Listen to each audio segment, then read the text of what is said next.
शेतकऱ्यांसाठी 15 मे आत्ताच्या झटपट ठळक बातम्या। रोहित पवार यांना टीका करण्याचे व्यसन लागले। 4 जूनला लागणाऱ्या निकालाचे कारणही त्यांनी शोधून ठेवले। अजित पवार गटाचा पलटवार। अजित पवारांचे सख्खे पुतणे युगेंद्र पवार बारामतीत सक्रिय। लोकसभेचे मतदान होऊन 8 दिवसही झाले नाही। आगामी विधानसभेच्या अनुषंगाने रणनीती। विधान परिषदेच्या निवडणुकांबाबत मोठी बातमी। 10 जूनला होणारी निवडणूक पुढे ढकलली। शिक्षक संघटनांनी घेतला होता आक्षेप। अधिकाऱ्यांचे साटेलोटे असल्याचे होर्डिंग अपघात। रेल्वे पालिका अधिकाऱ्यांची SIT चौकशी करा। प्रवीण दरेकर यांची मागणी। मनोज जरांगे यांचे 4 जूनपासून पुन्हा उपोषण। मराठ्यांमुळे मोदी गोदाड्या टाकूनच महाराष्ट्रात। जरांगे यांचा हल्ला। 8 जूनला नारायणगडावर घेणार सभा। घाटकोपर होर्डिंगला तत्कालीन सरकारची परवानगी।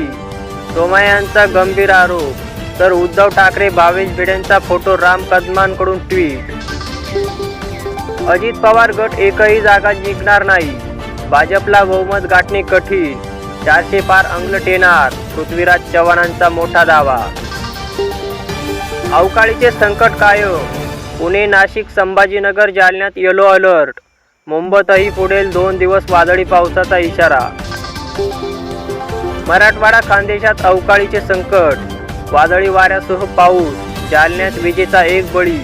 संभाजीनगर, परभणी, लातूर, बीडमध्ये मोठा फटका। 14 कुटुंबियांच्या आक्रोशाला कोण उत्तर देणार? दुर्लक्षितपणाबाबत तुम्ही आता कसली सारवासारव करणार?